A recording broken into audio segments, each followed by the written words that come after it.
Vieron que el frío va y viene, ¿no? Entonces, ¿qué hace Beauty Planet para darle color de verano? Hace esta promo para vos. Escucha bien, mira. Duplica tu cuponera en cama solar pagando 1.500 pesos en efectivo y esa cuponera te va a rendir por 3.000 pesos. Podés consultar por esta y otras promociones en beautyplanet.com.uy y elegir la que más te gusta y podés descubrir todo en un mismo lugar. Bien, vamos a retomar en una suerte más que debate, era un análisis, era obtener información sobre cómo funciona ese mundo de la aeronáutica, en el que, bueno, uno puede no estar demasiado enterado, no saber cómo son los protocolos, cómo investiga la DINASIA, qué fin tienen sus investigaciones. Todo eso quedó bastante claro en el bloque anterior. Y saliendo del caso en concreto, que falta investigación, y yendo a otros episodios, Verónica traía a colación las irregularidades en el caso de Airclass. Sí, un caso que finalmente vamos a recordar que tras aquel cambio polémico de jueza termina finalmente archivado, pese a que el fiscal del caso había pedido el procesamiento de las 2 personas responsables de la empresa porque habían fallecido 2 pilotos. Durante la investigación se habían puesto de manifiesto muchas situaciones. Concretamente se hablaba de horas de vuelo alteradas, de piezas que aparecieron finalmente atadas con alambre. Y entonces yo me permitía un poco cuestionar eso que tú decías de, bueno, siempre el piloto tiene la decisión de subirse o no subirse. Cuando uno vive de eso, todos sabemos que en todos los empleos hay cosas que no funcionan del todo bien y bueno, y sigue rodando la cuestión, ¿no? ¿Es tan así eso? ¿Hay tanta libertad para decir no me subo porque esto no está correcto? Vuelvo a la misma. Es la vida la que está en juego en ese momento. Entonces, difícilmente un piloto se sube en un avión que no está en condiciones. Si el piloto, desconozco bien el caso del Airclass porque yo no lo leí todo, pero si el piloto tomó la decisión de subirse es porque las condiciones mínimas de seguridad para hacer ese vuelo estaban dadas. Porque no va a salir si él tiene la certeza de que le va a pasar algo. Pero me pasa lo mismo en el auto. Si yo sé que mi auto tiene una rueda de las de adelante que está suelta, en cualquier momento se sale, yo no voy a salir a correr carreras por el centro, porque se va a salir y me voy a terminar o matando yo o matando a alguien más. En el caso del Airclass y en el caso de la aeronáutica, ¿sí? Si bien en Uruguay el mercado es chico, ¿tá? Y capaz que sí, capaz que digo que no a un vuelo y pero me quedo sin trabajo. No va a pasarme nada. Y me quedo sin trabajo. También es bastante común, sí, ¿no? Pero sin trabajo, ahí en está Uruguay, pero en el mundo está lleno de trabajo para pilotos. Ese es el tema. Entonces en Uruguay se queda sin trabajo y se va a otro lado y gana 3, 4 veces más en el exterior que lo que gana acá. Entonces en realidad no es tan así de que a nadie le ponen un revólver en el pecho salir a hacer este vuelo. Es así. Y por más que se lo pongan, no lo va a hacer porque estamos en la misma. Va la vida. Incluso a los militares, yo siendo piloto militar, la teníamos muy clara de que no existía la orden de salga ahora con estas condiciones. No existía esa orden.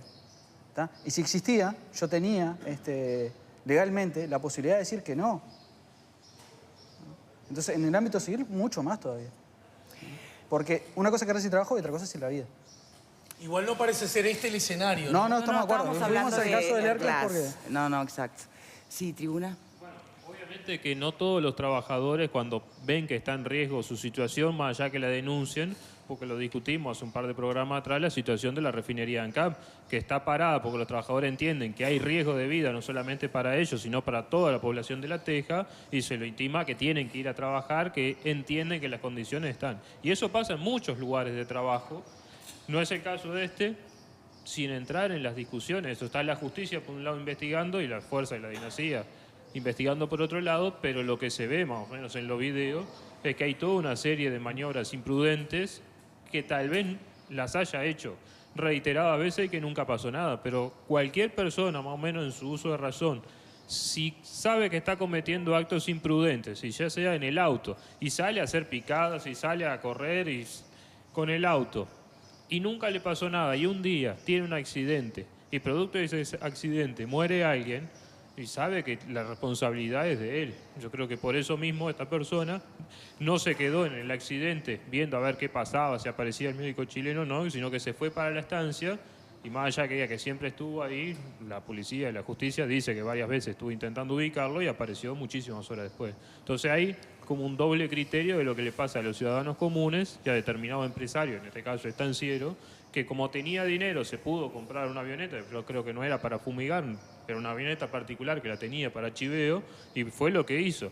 Un domingo de asado, más allá de lo que se conmemoraba, es después del asado salir a pasear con la avioneta y a demostrarle a los amigos y a los conocidos que sabe volar, que hace maniobras. Entonces, va en todas las imprudencias anteriores, que más allá después del informe técnico, qué pasó, si se rompió el avión, Bien. si hay clima, A lo ver, demás, es lo que determina el accidente. Todo lo que tú estás diciendo en este momento son interpretaciones tuyas. Yo no conozco a este piloto, pero me parece que ya estamos metiendo algunas apreciaciones en una evaluación desde el afuera que no me parece que sea demasiado prudente, de verdad lo digo. Por supuesto que está la justicia investigando y la DINASIA. Pero ahí habrían intenciones, ¿no? En tu relato que puede ser perfectamente algo que esté en el imaginario colectivo, la imprudencia de quienes manejan cierto tipo, ¿no? Que nos creemos o todos pecamos un poco la dominamos, entonces no reparamos tanto en cumplir con los detalles. Pero no sé, acá se metieron otros elementos que me parece que es apresurado. Sin hablar del caso concreto, me parece una buena reflexión porque tiene importancia lo que él planteaba junto con lo que decía Verónica en cuanto a que el tema de, por ejemplo, la negligencia, la impericia o el error, que podrían ser cuestiones, digamos, a evaluar, ¿no? En casos de accidentes, uno, en primer lugar, como que los piensa en el hecho consumado, o por lo menos, digamos, ya con el avión volando, digamos. Tú como que lo estás llevando un poco al plano, digamos, desde antes de despegar del avión, como un terreno allí donde también, digamos, juega la decisión de quién va a pilotear, bueno, de esa Claro, empezar a asumir los riesgos desde antes de salir. Yo, de todas maneras, me inclino un poco con lo que planteaba Verónica en el sentido de que me parece que quienes son responsables, ¿no?, de asegurar la aeronavegabilidad y las condiciones del aparato en sí, me parece que ahí es como que también hay como una responsabilidad, más allá de lo compartida, me parece que hay como una responsabilidad, digamos, o de la empresa o del organismo o de quien sea que tiene que tener la aeronave en condiciones mínimas, porque a veces el piloto va a tener ese margen de decisión que tú decís, pero me parece que no siempre va a tener todas las condiciones como de dominio de la nave ya cuando está sobre el aire, y que ahí sí obviamente depende más de él el error, la negligencia o la impericia. Bien. De todas maneras, un piloto antes de salir a volar, él va a controlar, por más que yo voy a volar un avión que no es mío. De hecho, yo no tengo un avión. Yo vuelo por una empresa y vuelo ese avión. Claro, además pero es distinto si tú sos el dueño de tu propio avión y tú lo volás. Claro, pero yo, antes de salir a volar, voy a pedir los libros del avión, voy a ver cuántas horas tiene, qué mantenimiento se le hizo, cuántas horas tiene para el próximo mantenimiento. No es como subirme al auto de un amigo que me da la llave y me subo, porque vuelo a cosas que dije antes. A mí me va la vida en eso. Claro, pero tú o la vida de otra. hablaste más temprano también de lo que tiene que ver con la Fuerza Aérea y has sido piloto militar. Vamos a recordar lo que fue también 2 accidentes que se dieron casi de manera consecutiva, donde, yo no recuerdo la cifra exacta, pero creo que 7 personas fallecieron. Y realmente ahí salió a la luz a raíz de eso que estábamos hablando de aeronaves que estaban de la década del 70, ¿no? Es que los aviones en aviación civil son más viejos incluso, que eso la gente no lo tiene en cuenta. Pero son mucho más viejos. El J3 no tiene que ver la edad, porque yo puedo tener, a la gente le gustan los autos clásicos. Puedo tener un auto clásico del 30 y lo puedo tener inmaculado, mejor que un coche del 2010. Bueno saberlo porque uno cuando en aviación pasa exactamente lo mismo. Si yo le sigo los mantenimientos, a mí no me dan el certificado de aeronavegabilidad, para empezar. ¿Sí? Obviamente, cuanto más tiempo tiene la aeronave, lo que pasa en Fuerza Aérea específicamente es que los tiempos se acortan. Si estaba hecho para tener inspecciones cada 200 horas, va a tener cada 100, va a tener cada 50, ¿tá? Y el índice de falla va a ser mayor, pero no implica que sea una falla crítica. Cuando yo llego a una falla crítica, directamente esa aeronave ya no va a seguir. William Díaz, te agradezco muchísimo por habernos acompañado. Entendemos muchísimo también la prudencia con la que te has referido al tema. Estás hablando de colegas y demás. Algunos sabrán leer o podrán leer entre líneas. En definitiva, lo único que hay que aguardar ahora, en el caso concreto de estas últimas 2 aeronaves, son las investigaciones y el informe final desde la DINASIA. Al margen de que en el primer caso, el de la avioneta que conmemoraba. Vieron, el titular de la BBC británica es durísimo, ¿no? Accidente aéreo el día que se conmemora el accidente aéreo de los Andes. En fin, vamos a ver esos caminos en paralelo que transiten, cuáles son los resultados. Muchísimas gracias por habernos acompañado. Nosotros vamos a cambiar de tema. Vamos a remitirnos a este decreto que firmó el presidente Vázquez, que obliga a jerarcas, que quede claro, ¿no? No, por ejemplo, un asesor, no, jerarcas, ministros, subsecretarios, vicepresidentes, a tener que rendir cuentas de sus viáticos asignados para viajes oficiales.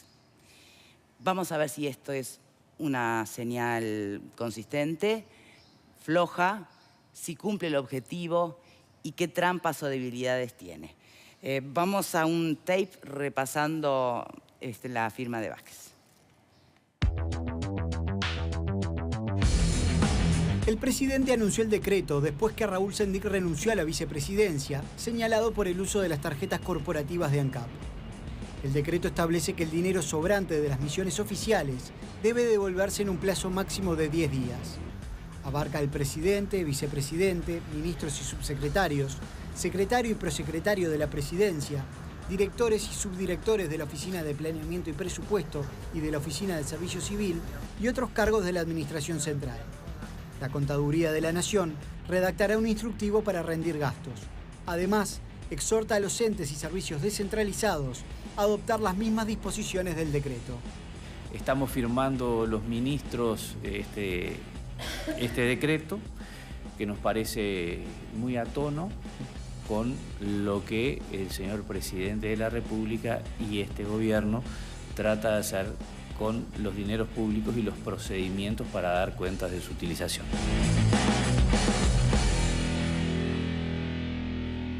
Y la pregunta es si alcanza para cumplir ese objetivo este decreto que, insisto, excluye además trabajadores a quienes se le asignan gastos públicos también, fondos públicos, que además tampoco sé si... Porque una cosa es justificar un gasto con un ticket, sí, tomá, gasté tanto en esto. Ahora, que exista el ticket, bien, pero la pertinencia de ese gasto también está estudiado, porque yo puedo traerte el ticket de que en un restaurante elegí tomar agua mineral valor $100. Hay que ver bueno, por eso voy, la pertinencia de los gastos no siempre es igual a la justificación de los gastos. ¿Alcanza con esto?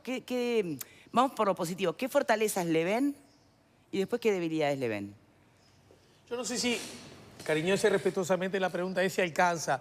Yo creo que la pregunta podría ser, ¿esto es bueno o es malo? ¿Es mejor o peor? Y bueno, yo no tengo ningún complejo, no me tiembla nada y la piel no se me eriza en ninguna dirección. Es decir, bueno, yo prefiero que haya señales de este tipo, que puedan ser mejores, que por supuesto desde la perspectiva de la transparencia total que conduce, y ese debe ser siempre el objetivo de mejorar la calidad de la democracia y por ende la transparencia, se alcanza por sí mismo, obviamente no. Ahora, si es mejor este escenario a que no exista, yo pienso que sí, que es una buena señal y que como tal hay que tomarla. Bien, pero no se olviden que, por ejemplo, el propio Maía había presentado un proyecto de ley que incluía desde el presidente al último concejal, ¿no? Por eso pregunto. Otro y que se mejore, sí.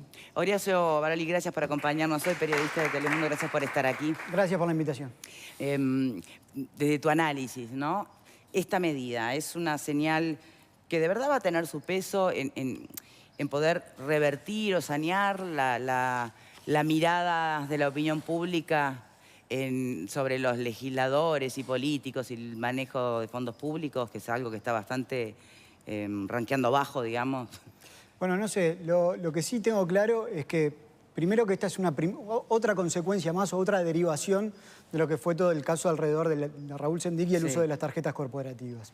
Lo que hace el presidente de la República, y es la primera señal que da una vez que sucede la presentación de la renuncia de Raúl Sendic, es ordenar este decreto, la redacción de este decreto. Y esto se concreta esta semana con la firma del presidente.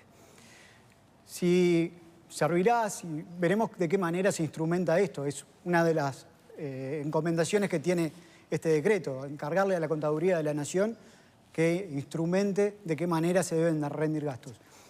¿Cuál es la diferencia con lo que había hasta ahora? Que eso me parece que es lo importante. Hasta ahora había un decreto del año 92 que lo único que hacía era autorizar el gasto en para viajes oficiales, es decir, el uso de fondos del Estado cuando un jerarca público necesitaba hacer un viaje, una misión oficial al extranjero. Lo único que debía hacer era, al regresar, decir, recibí tanto, devuelvo tanto, o no devuelvo nada, dependiendo de cuánto hubiese gastado. Lo que establece ahora sí este decreto es especificar en qué gastó. Básicamente, transporte, traslados, alimentación y alojamiento. Este decreto establece que se publica además, ¿no? ¿Esos gastos? ¿O no, No lo necesariamente? dice el decreto. ¿Que se publique? Sí. No lo dice. Simplemente, o lo dice y no reparé en eso, pero lo que sí queda claro es que cada una de las personas a las que están abarca, de la administración central además, que hagan viajes, tienen que rendir de esta manera. Rendir cuentas, esa es la única diferencia con la anterior. Sí. Antes no había una rendición de cuentas puntualmente. Y que además, si efectivamente no tenés con qué rendir y hay un sobrante, lo vas a tener que devolver. O sea, Exactamente. Desde esa perspectiva está clarísimo. Ahora, era la forma de hacerlo, se podría haber hecho más complejo, se le podría haber dado otro peso y transformarlo en ley. Por ahí va la pregunta de cuáles podrían llegar a ser las debilidades de esta propuesta, ¿no? A mí me resultó una reacción bastante rápida, ¿no? Porque hay que recordar que no hace muchos días el presidente Vázquez, cuando se conoce la renuncia de Raúl Sendic, volvió a insistir en que este era un tema de acoso y demás, con los términos que él le pone.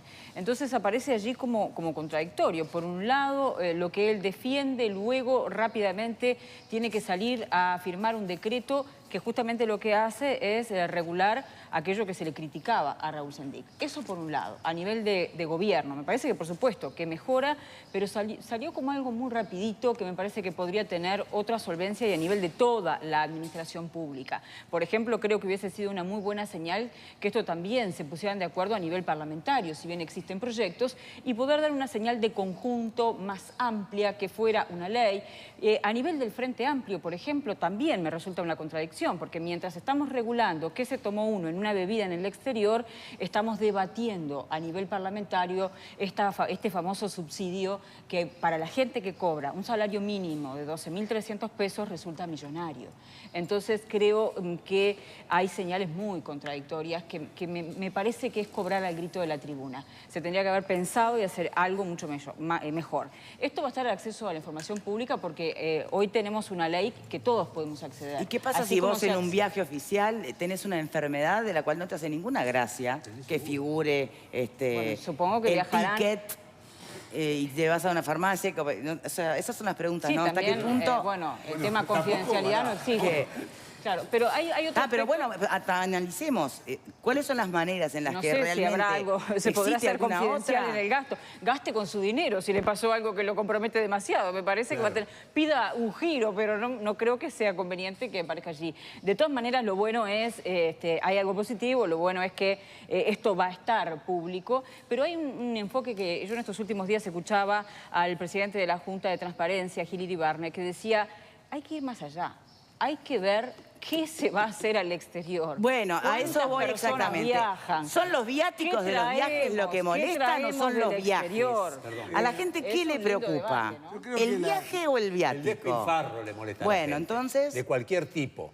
A mí me parece, vamos a entendernos, en la industria privada, desde que yo tengo memoria, la gente viaja, tiene viáticos y rinde los gastos. Yo no sé si a ustedes les pasó, pero a mí pasó. Yo viajaba, tenía que venir, me daban dinero, venía y rendía y... Las whiskerías y casa masaje no se incluyen nunca. Te digo por los gastos raros que vos hablás. Eso no se incluye en ningún tipo de viático. Yo te hablaba si te viene problema de hemorroides, mijo, y tenés que ir a comprarte la crema. Tenés problema de comprarte una... Por favor. No, lo que yo digo, me parece que está bien que se haga esto, pero me parece que no es suficiente. ¿Tá? Porque aparte solamente incluye a determinada administración del Estado. Las empresas públicas no figuran en esto. No, quedaron por Los parlamentarios no figuran en esto. Yo recuerdo palabras de Gandini diciendo que los viáticos eran viáticos y que él nunca rindió nada porque eran viáticos. No, macho, eso está equivocado. Los viáticos son para rendir siempre, porque se supone que son que te dan dinero para los gastos que vos vas a cubrir por la función que haces, no para comprar los regalos, los souvenirs o ir de paseo. Eso es con lo que pregunto, con la pertinencia de los gastos. La pertenencia de los gastos me parece que todos somos conscientes. ¿Да? Si vos viajás por una misión oficial, sabés los gastos que tenés que hacer, no los gastos extras que podés hacerlo de tu bolsillo. ¿Ah? ¿Y quién va a controlar la pertinencia del gasto? Bueno, se supone que cada administración lo controla, ¿no? Bueno, pero ahí tenemos organizaciones políticas que entienden que de golpe determinados gastos son pertinentes. ¿Cuáles? Y una tarjeta corporativa paga hoteles en Montevideo y entendió que es pertinente, por ejemplo. Volvemos a lo mismo. ¿Lo importante es tener la boleta que justifique el gasto o lo importante es el análisis de la pertinencia del gasto? Y la pertinencia del viaje. Yo creo que la pregunta tiene que girar en torno de cuál es el objetivo que se persigue con la medida. Es decir, uno cuando, digamos, asiste a este tipo de informaciones sobre cuánto gastó fulano, mengano, dice, bueno, caramba, capaz que esto ayuda un poco a, yo qué sé, a achicar el gasto público, a reducir el despilfarro y eso. Eso es muy relativo, eso es muy relativo. Claramente, como decía Horacio, esta es una consecuencia, hay un refrán que dice, la montaña parió un ratón, ¿no? Como para ejemplificar cómo, frente a una situación muy grande, al final la consecuencia es muy pequeña. Y yo creo que el refrán es aplicable. ¿Por qué? Porque realmente el impacto que tuvo la opinión pública fue por un detalle que obviamente causó escándalo porque superó cualquier cosa imaginable. Pero lo que la gente está realmente, el país va a pagar durante décadas, no es el colchón que se compró Sendik. Lo que el país va a pagar durante décadas es el despilfarro en ANCAP, es el agujero de ANCAP. Entonces, este tipo de medidas claramente ayudan a que la opinión pública, mirá, al final están haciendo algo. Bueno, pero cuando ¿es lo que sienten? Pero cuando se va al análisis de lo que se hace, tú preguntabas, por ejemplo, bueno, hay que montar una estructura para controlar los tickets. Porque me imagino que ahora la estructura burocrática que hay está acostumbrada a que le dan la boleta, no sé cuánto y tal. Ahora no, ahora si hay que estudiar ticket por ticket, hay que poner funcionarios para hacer ese trabajo. No sobran, Pascal. No, yo estoy hablando en serio, yo estoy hablando en serio. Entonces digo, cuando se sacaban impuestos acá en Uruguay, hace muchos años se hizo una gran reforma impositiva, uno de los argumentos que se hacía, y que era de peso, era que muchas veces el impuesto rendía tan poco, el impuesto que se suprimía, rendía tan poco a la cerca del Estado que se gastaba más dinero en controlar si ese impuesto estaba bien aplicado y bien pagado que el resto. Entonces, bueno, pero estoy diciendo lo que pasó en el país. Entonces, algunos impuestos se suprimían, rendían tan poco que costaba más supervisarlo y auditar lo que se recaudaba. Y acá es lo mismo. ¿Para qué se hace esto? ¿Para dejar tranquilo a la opinión pública que nunca más nadie se va a comprar un short o un colchón? Bueno, muy bien, está bien. Y buscará otra cosa, pero este es el fondo del asunto. A esto hemos llegado a este país después de un agujero de $1.000 millones, preocuparse si el tipo gastó $50 en un restaurante y si tomó un agua mineral de $30. ¿Terminamos en esto? A ver, ¿tú crees que la gente va a pensar, entonces ahora sí se va a manejar con responsabilidad? ¿Crees que la gente está comprando este decreto como la solución? La gente es muy ambiciosa. Yo no puedo decir lo que va a pensar la gente. Yo digo lo que me parece a mí. Y lo que me parece a mí es lo que acabo de decir. ¿Qué les parece acá? A ver, en primer lugar, digo, esto no es novedoso para el Estado. De hecho, por ejemplo, en ANEP, que es el caso que yo conozco, o te podría decir las intendencias, las juntas departamentales, tienen rendición sobre los viáticos. La ANEP, por ejemplo, desde siempre.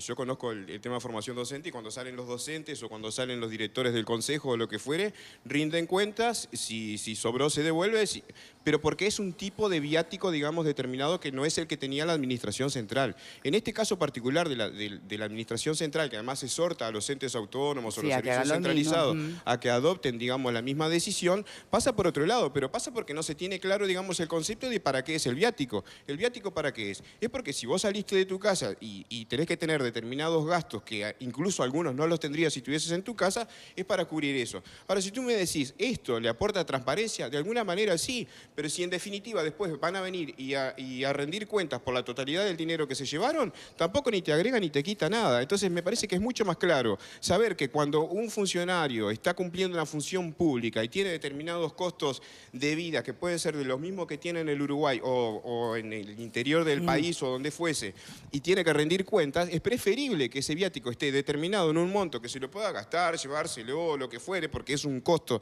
que tenés laboral, digamos, tomarlo como lo que es, ¿verdad? Como un tema laboral. Como un sueldo lo estás poniendo claro. tú. Sí, como parte del sueldo. Federico. Sí, creo que aporta transparencia. Creo que todos lo deberían hacer, rendir los viáticos. Y los viáticos son para todas esas cuestiones y para gastos que están imprevistos, que puedan surgir en un lugar alejado, o sea, en otro departamento, si en Uruguay o fuera en el extranjero. Gastos que no están planificados. Si no te darían, precisás tantos almuerzos, tanto desayuno, tanta cena, acá está la plata y listo. Sí. Lo otro es que el Parlamento debería hacer lo mismo, porque si es el Parlamento el que está debatiendo sobre los gastos que se hace, que no se hace, el tema de la partida para prensa, por poner un ejemplo. Por ejemplo. Hace poco se comentaban las toneladas de papel que debería haber en el Parlamento si todos los parlamentarios compraran los diarios por la partida de prensa que se le da. Bien, Ligia. Sí, con respecto, me parece que esto sale a la luz, este decreto, no solamente por el caso Sendik, también no olvidemos la investigadora por ACE.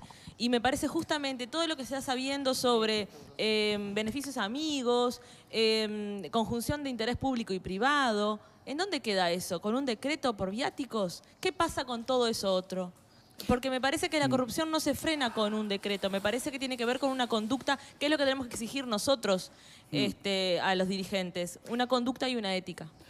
¿Tenés respuesta para lo que plantea Ligia o lo que se ha dicho también en general, no? En realidad, mientras ella hablaba, se me ocurría una cosa. Este periodo viene siendo un periodo donde el tema de la transparencia ha estado permanentemente arriba de la mesa. Sí.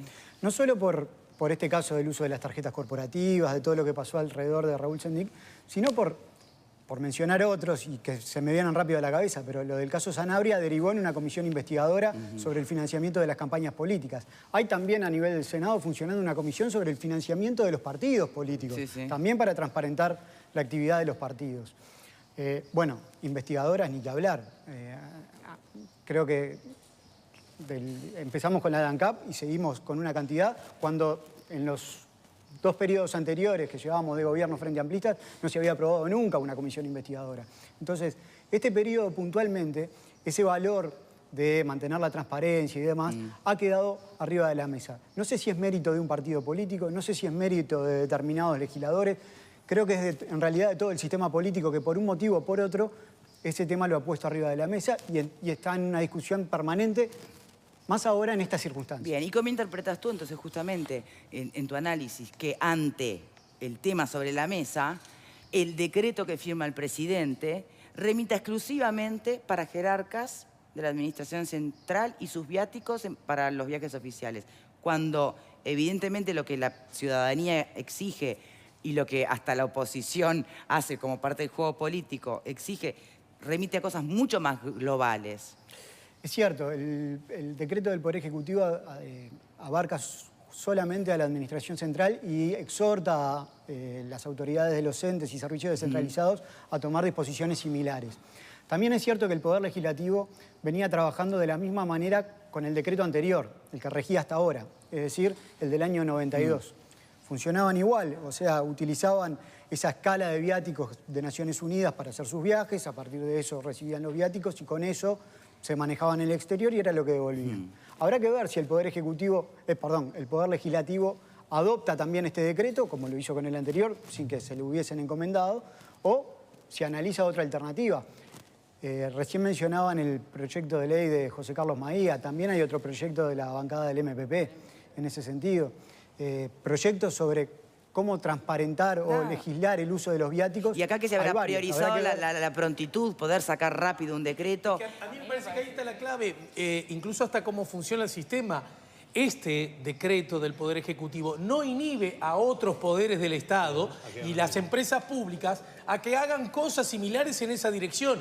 Y acá es donde me parece que sí pesa un asunto que tiene que ser primordial y es en qué medida esto interesa a la ciudadanía, interesa al público. Si pasa a ser algo en lo que los ciudadanos prestemos especial atención, el sistema político no tendrá otra obligación que hacernos caso a la demanda ciudadana. Está en buena medida, insisto, en nosotros que esto aumente y mejore, en los ciudadanos. ¿Y la diferencia no podría estar entre aplaudir o rechazar un decreto como este?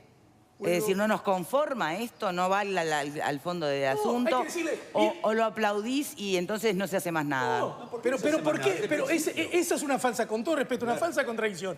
Aplaudo y no hago más nada. Acabo de decir exactamente lo contrario. Bueno, lo hace Vázquez con los suyos. A ver, legisladores, háganlo ustedes también. A ver, ANCAP. A ver, es más, creo que una de las empresas públicas sí tiene un registro mucho más exigente. Y bueno, eso tiene que formar parte de la exigencia ciudadana. No hay que esperar de Vázquez todo. Si me permitís, ni siquiera era necesario este decreto. Acá un amigo me acaba de pasar la fotocopia del TOCAF, que es digamos, el instrumento que rige las cuentas y las rendiciones de cuentas en el Estado. El artículo 132. ¿Qué dice? Todo funcionario o empleado, como así también toda persona física o jurídica que perciba fondos en carácter de recaudador, depositario o pagador, o que administre o utilice o custodie otros bienes o pertenencias del Estado con o sin autorización legal, está obligado a rendir cuenta documentada o comprobable de su versión, utilización o gestión. Las rendiciones de cuentas y valores establecidos en el inciso anterior deberán presentarse en un plazo de 60 días contados a partir del último día del mes en que se recibieron los fondos o valores, cualquiera sea la fuente de su financiación. Perfecto. Es decir, un decreto superfluo. Bien, Sí, pero ¿quién Fernando hace caso al TOCAF? no la hacía. Pregunto, ¿quién hace caso al TOCAF? Si Gandini me dijo, Gandini dice que él no rinde los viáticos, no es funcionario del Estado, no seas malo. El parlaflorismo no sirve, perdónenme. Dice que no me sirve nada de lo que hago. Si no hago, porque no haces. Si haces, porque haces. No seas malo. Yo creo que no es suficiente, pero me parece que es un buen mensaje. Y que ojalá lo imiten, yo coincido con Alejandro, que lo imiten los otros. Ya existía. Pero no lo usaban. Y bueno, Graciano, no sea ridículo. Pero si no lo usaban, diga, hay que usar eso. ¿Por qué van a usar este? Si no usaban el anterior, ¿por qué van a usar este? Vas a ver que lo van a empezar a usar, porque la ciudadanía está mucho más atenta ahora. ¿Será? Por eso. ¿Que está más atenta a la ciudadanía? Percepción, no información, te diría que sí. Pero bueno, es percepción. Entonces no es vuelvo a la pregunta original. Si este decreto, aún con sus debilidades, puede llegar a sanear o bajar el nivel de irritabilidad que tiene la ciudadanía para con el uso indebido de los fondos públicos. ¿Alcanzará para lograr ese objetivo, aunque sea en determinada medida? Yo creo que de alguna manera la ciudadanía sí, y en ese sentido creo que podemos estar todos de acuerdo, está esperando señales de este tipo. No sé si les resultará suficiente o insuficiente, eso irá en cada uno. Lo que sí creo es que va un poco en esta línea, ¿no? ¿Qué ibas a decir, Desde el Vera? punto de vista de la comunicación, una cuestión que nos preocupa por deformación profesional, hizo muy mal Vázquez en publicar y firmar este decreto el lunes, cuando sabía que se iba a estar discutiendo hoy, por ejemplo, en el Senado, el tema del subsidio. Yo creo que la ciudadanía, el decreto pasa inadvertido Pero, en medio... ¿por qué asimilás todo? Porque ¿y cómo no es todo lo mismo? No estamos hablando de la preocupación por el gasto de los dineros públicos que se realiza desde la clase política. Yo creo que la indignación pasa por eso. Cuando le hablamos a gente que, vuelvo a decir, tiene jubilaciones de 10.000 pesos, le hablamos de montos de $13.000 mensuales, le hablamos de 4,5 millones Bien, pero al pesos. margen de que te parezca o no Raúl Sendic merecedor de ese subsidio, hay una ley que lo establece. Estamos hablando o sea que de los mensajes de la clase política, porque yo no he visto a nadie desde el Parlamento que critica esto del subsidio, que diga, señores, dejemos de cobrar subsidios. Hoy escuché a Pedro Bordaberry que estaba al menos dispuesto a revisarlo. Entonces, las señales así como en cuentagota, cuando por el otro lado tenemos como una especie de bola de nieve... bueno, desde este punto de vista me está parece claro. que son muy contradictorias. Te lo llevo a otro caso más. La Junta Departamental de Soriano, que acaba de negar a ser una investigadora por la compra de combustible del intendente Besosi, Bascú, a sus propias estaciones de servicio. Entonces, el mensaje de la clase política, ¿cómo viene? Viene como en cuentagotas, yo creo que insuficiente. Para mi gusto, insuficiente. A mí me parece que otra vez creo que tenemos que separar algunas áreas de cómo funciona el Estado. No creo que sea menor insistir sobre la separación de poderes. Quiero decir, el poder... Vázquez no tiene forma de incidir en lo que va a resolver el Parlamento. El Parlamento es otro poder. Ha recuperado la mayoría parlamentaria, ¿no?